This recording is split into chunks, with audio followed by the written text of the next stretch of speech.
So you already have a sentence in your draft essay. Now you get a new key term. Then what you're going to do is get that key term. And when you expand on it by saying, oh, what type?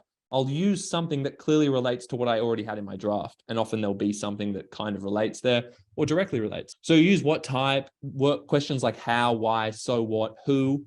They'll help you be more specific when you answer that question. You don't have to answer all of those for everyone every time. It might just be the one. You might just do what types for ages, okay? And notice as well with what types, you do the adjective plus you use the word of after. So notice this, instead of just saying, okay, the text explores political power. Say power was the keyword. Political power. Oh, okay, well, that's the type of power. But what about of? It explores the political power of who? Of what? It explores the political power of, Big Brother, or, the ideological power of Big Brother as XYZ, right? And you continue it. So the of also forces you to be more specific. So the more specific you can be in breaking down that term and expanding on it, expand is the key word, expand before and after the word. The more you can do that every time, the better you'll be. And if you get multiple key terms, you want to try and relate them together. That's the third step. So don't use the word and between two key terms in the same question. Otherwise, you end up just repeating both of them.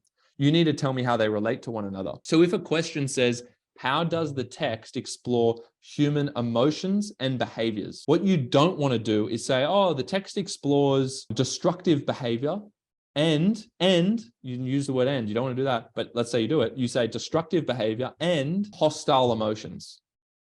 Well, it sounds like you've defined each one. You've identified the key terms. You've said what type, but it sounds kind of basic because you've just said this and this. Instead, you should have said how one causes the other or how they relate to one another. So try to avoid the word and at all times in your essays.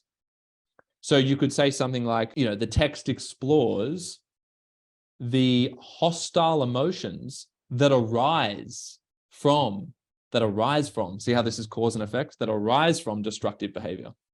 That sounds way more sophisticated than saying this and this. So no listing, no ends, relate the key terms. If you can do those, you'll be pretty set. I think the what type using adjectives and ofs, and it's not always of, sometimes it's between, sometimes it's that or something. Like it's a word that follows, but it's going to force you to expand to the right side of the word, if that makes sense, after the word.